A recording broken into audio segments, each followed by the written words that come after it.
बच्चा ठीक से बोल नहीं पाता? क्या आपका बच्चा ठीक से लिख नहीं पाता? अक्सर स्कूल से शिकायत आती है कि आपका बच्चा बोलता और सुनाता तो ठीक है, लेकिन एग्ज़ाम के दौरान या फिर नोटबुक पे लिखता हुआ हमेशा गलत लिखता है।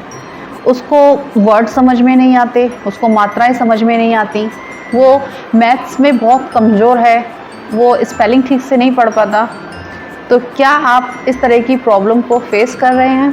अगर आपका जवाब हाँ है तो आप बिल्कुल सही वीडियो देख रहे हैं, क्योंकि आज हम बात करने वाले हैं डिसलेक्सिया के बारे में। आपको जानना ये है कि कहीं आपके बच्चों को डिसलेक्सिया की कोई प्रॉब्लम तो नहीं है। अगर आपका जवाब यहाँ भी हाँ है तो हम उसके लिए क्या उपाय उसके लिए कर सकते हैं। तो चलिए बिना किसी देरी के स्टार्ट करते हैं वीडियो। कैसे हैं आप? मैं श्वेता शर्मा आपका एक बार फिर से स्वागत करती हूँ आपके अपने YouTube चैनल में, जिसका नाम है श्वेताज किड्स। आज हम बात करने वाले हैं डिसलेक्सिया के बारे में, जो अक्सर आजकल बच्चों में बहुत ज़्यादा देखने के लिए मिलती है। देखिए, ये कोई बहुत बड़ी समस्या नहीं है कि जिसका समाधान नहीं हो सकता। इसका समाधान है, बस आपको सही समय पर इसकी जानकारी होना ज़रूरी है। तो सबसे पहले हम ये जानेंगे कि डिसलेक्सिया क्या है, या आप अपने बच्चों में इसका पता कैसे करेंगे। अक्सर बच्चों के साथ प्रॉब्लम होती है कि बच्चा दाएं बाएं या लेफ़्ट राइट को सही से नहीं समझ पाता, या मैथ में बहुत कमज़ोर होता है, 13, 31 में कंफ्यूज हो जाता है, बी और डी में कंफ्यूज हो जाता है, डब्ल्यू और एम में कंफ्यूज होता है। अक्सर वो इस तरह के वर्ड्स उल्टा लिखता है या गलत लिखता है। स्कूल में उसको होमवर्क मिलता है लेकिन वो ठीक से लिख नहीं पाता या गलत लिख। ये सब डिसलेक्सिया की एक प्रॉब्लम मानी जाती हैं। लेकिन इस डिसलेक्सिया की प्रॉब्लम का पता हमें 3 या 4 साल की एज में नहीं पता चलता, क्योंकि बच्चा तब स्टार्टिंग करता है पढ़ने की, तो अक्सर वो कंफ्यूज रहता है। स्टार्टिंग की है, नया नया सीखा है। लेकिन अगर आपका बच्चा 6 से 7 साल का हो गया है और तब भी इसी प्रॉब्लम को फेस कर रहा है, तो आपको ये जानना ज़रूरी है कि, या फिर मानना ज़रूरी है कि आपके बच्चे को कहीं डिसलेक्सिया तो नहीं है। प्रॉब्लम ये है कि आजकल जो जितने भी एजुकेटेड परिवार है, फैमिली है, वो इस प्रॉब्लम को मानना नहीं चाहते, अपनाना नहीं चाहते, क्योंकि उनको डर लगता है कि समाज में उनके बच्चों को किस तरह से देखा जाएगा। देखिए, ये कोई स्पेशल चाइल्ड कैटेगरी में नहीं आते हैं इस तरह के बच्चे, क्योंकि ना तो उनको कोई शारीरिक विकार है और ना ही कोई मानसिक विकार है। समय पर हमें इसका पता चल जाता है तो ये एक माइनर सी प्रॉब्लम है। अगर हम समय रहते इसको पता नहीं कर पाते हैं तो ये आगे बड़ा रूप ले लेती है, क्योंकि बच्चा जैसे जैसे बड़ा होता है लेकिन उसको वो चीज़ें समझ में आ ही नहीं रही हैं, तो वो अपना अच्छा और बेस्ट रिज़ल्ट किस तरह से देगा। तो आपको ये समझना बहुत ज़्यादा ज़रूरी हो जाता है। डिसलेक्सिया एसोसिएशन ऑफ इंडिया के द्वारा 15 से 20% बच्चे आजकल इस बात को फेस कर रहे हैं।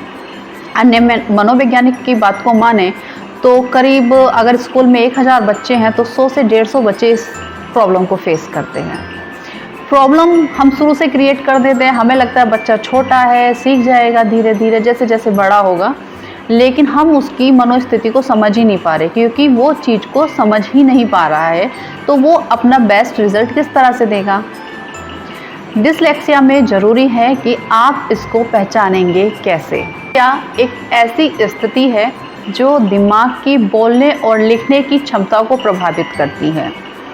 आपके बच्चे को डिसलेक्सिया की प्रॉब्लम है, ये पता 6 से 7 साल की एज में आपको पता चलता है। अगर बच्चा 6 और 7 साल के बीच में आ चुका है लेकिन अभी भी वो ब्लैक बोर्ड से जब होमवर्क लिखता है तो गलत लिखता है, लाइन पे पूरा प्रॉपर लिख नहीं पाता, या फिर बी और डी में गलत लिखता है, तो आपको सचेत होना होगा कि आपके बच्चे को इस तरह की प्रॉब्लम है। इसमें कुछ गलत नहीं है, या फिर हम कहें कि हम इस बात को एक्सेप्ट ही नहीं करना चाहते। देखिए, आपके और आपके बच्चे के भविष्य की बात है, तो इसलिए आप जितना जल्दी एग्री करेंगे इस बात से, आप अपने बच्चे की प्रॉब्लम का सॉल्यूशन कर पाएंगे। अदरवाइज़ उसको स्कूल में बहुत कुछ झेलना पड़ता है। बात करते हैं कि डिसलेक्सिया की पहचान हम किस तरह से करेंगे।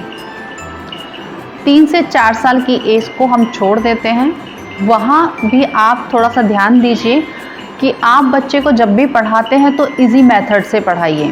मैं हमेशा अपने चैनल पे इजी मेथड की वीडियोस शेयर करती हूँ कि आप बच्चों की स्टार्टिंग किस तरह से करेंगे, इजी मेथड से किस तरह पढ़ाएंगे। अगर उसके बाद भी बच्चा एक लंबे वाक्य को ठीक से नहीं बोल पाता है, अपनी बात को ठीक से एक्सप्लेन नहीं कर पा रहा है, या फिर हो सकता है कि वो एक्सप्लेन कर देता है लेकिन लिख नहीं पाता है, या फिर मैथ में बहुत ज़्यादा कमज़ोर है, और जैसे मैंने पहले भी बताया कि उसको दिशाओं का ज्ञान ना हो, लेफ़्ट राइट का पता ना हो, उसमें वो कंफ्यूज होकर के बोलता है, तो ये कुछ छोटे छोटे से लक्षण होते हैं जहाँ पर आपको पता होना चाहिए। सवाल ये उठता है कि अगर हमारे बच्चे को डिसलेक्सिया की प्रॉब्लम है तो क्या वो बीमार है? नहीं, आपका बच्चा बिल्कुल बीमार नहीं है। ये छोटी सी प्रॉब्लम है, क्योंकि बच्चा सिर्फ पढ़ने लिखने के कामों को करने में थोड़ी सी प्रॉब्लम क्रिएट करता है। इसके अलावा ऐसे बच्चे और कामों में बहुत अच्छे होते हैं, जैसे उनका इंटरेस्ट होता है डांसिंग में, पेंटिंग में, या फिर सिंगिंग में।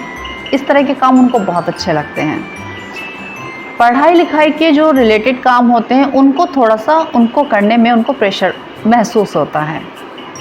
तो सबसे ज़्यादा ज़रूरी, अगर आपके बच्चे का इंटरेस्ट इस तरह की किसी भी चीज़ में, चाहे वो डांसिंग हो, पेंटिंग हो या फिर सिंगिंग हो, तो आप उसको उधर की तरफ मोटिवेट कीजिए, ना कि आपको अपने हर बच्चे को साइंटिस्ट बनाना है या इंजीनियर बनाना है।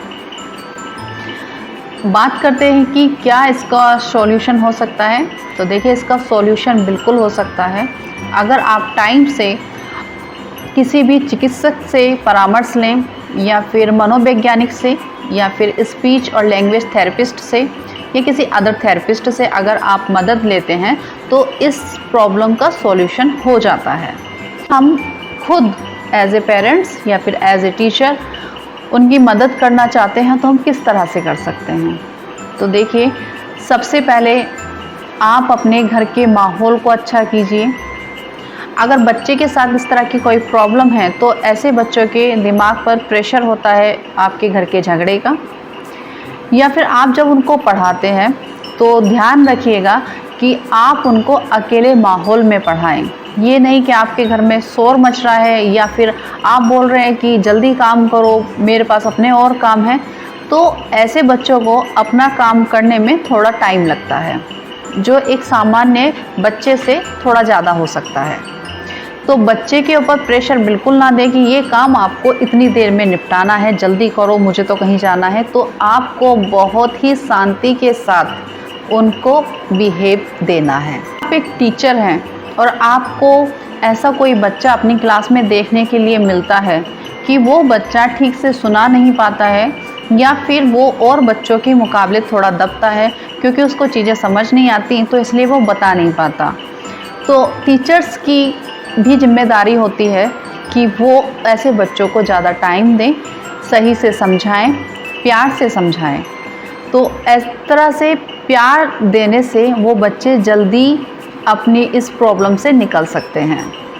तो आप चाहे समाज में रहने वाले हों, चाहे आप टीचर हो या फिर आप माँ बाप हों, तो अगर आपकी नज़रों में ऐसा बच्चा है कि वहाँ आपको लगता है कि इस बच्चे के साथ ये वाली प्रॉब्लम है, तो उनको ज़्यादा से ज़्यादा प्यार दीजिए। उनके दिमाग में कोई नेगेटिव थॉट्स नहीं आने देना है कि वो बेकार हैं, वो और बच्चों के मुकाबले अच्छा परफॉर्मेंस नहीं दे पाते। अगर बच्चा इस तरह की परेशानियों को फेस करेगा तो उसके अंदर तनाव बढ़ने लगता है। हो सकता है आपका बच्चा डिप्रेशन में चला जाए, और डिप्रेशन में जाएगा तो वो कभी पढ़ाई नहीं कर पाएगा, उसका दिमाग हमेशा गलत कामों में लगेगा, वो अपने आप को बचाने के लिए झूठ का सहारा लेना शुरू कर देगा, या बहुत सारी चीज़ें हैं जो आपको फिर आगे फेस करनी होंगी। तो इसलिए आपको उसकी समस्या को समझना है और उसका समाधान निकालना है। छोटे छोटे स्टेप पहले आप अपने आप कीजिए। अगर आपको लगता है कि हमें कोई फ़ायदा नहीं मिल रहा है तो आपके लिए ज़रूरी हो जाता है कि आप थेरेपिस्ट से मिलिए और उसकी थेरेपी कराइए, क्योंकि आपका बच्चा है, आप उसके जीवन को ख़राब तो करेंगे नहीं, आपको खुद सोचना है उसके बारे में। अब बात करते हैं कि इस तरह के बच्चों में क्वालिटी क्या क्या होती हैं। हम क्वालिटी की बात करें तो देखिए ऐसे बच्चों का जो IQ लेवल है वो बहुत अच्छा होता है। आप ये नहीं कह सकते कि उनका IQ लेवल भी कम होगा, उनको सामान्य बच्चों के मुकाबले हो सकता है बहुत ज़्यादा अच्छी जानकारियाँ हों। ऐसे बच्चे बहुत स्मार्ट होते हैं क्योंकि वो जो पजल आप नहीं समझा पाते ना, सुलझा पाते, वो उनको बहुत जल्दी माहिर तरीके से सुलझा देते हैं। इसके अलावा उनको डांसिंग, एक्टिंग, ड्राइंग, पेंटिंग उसमें बड़े माहिर होते हैं। और अगर और बातें हम इनके बारे में जानें तो ये बच्चे प्रेम से परिपूर्ण होते हैं। आप जितना इनको प्यार देते हैं उससे ज़्यादा ये आपको प्यार देने के लिए तैयार होते हैं। बस ज़रूरी है कि आप इन पर ध्यान दें, इनकी केयर करें। उम्मीद करती हूँ कि आप इस डिसलेक्सिया की प्रॉब्लम को समझ पाए होंगे। अगर आपका बच्चा इस तरह की कोई भी प्रॉब्लम को फेस कर रहा है तो प्लीज़ आप उस पर ध्यान दीजिए, उसकी समस्या को समझिए। अगर वो 6 से 7 साल का हो गया और तब भी ये प्रॉब्लम को फेस कर रहा है तो आप प्लीज़ जा कर के डॉक्टर से एक बार कंसल्ट कीजिए, उसकी थेरेपी कराइए। मिलते हैं नेक्स्ट वीडियो में किसी नए टॉपिक के साथ। लेकिन जाने से पहले अगर आप मेरे चैनल पर पहली बार आए हैं तो प्लीज़ मेरे चैनल को सब्सक्राइब कीजिए, और सब्सक्राइब कर चुके हैं तो प्लीज़ इसको लाइक कीजिए, शेयर कीजिए, कमेंट्स करते रहिए, शेयर करते रहिए। हो सकता है कि ये वीडियो किसी और के काम आ जाए। तो मिलते हैं नेक्स्ट वीडियो में, तब तक अपना ध्यान रखिए और अपने बच्चों का।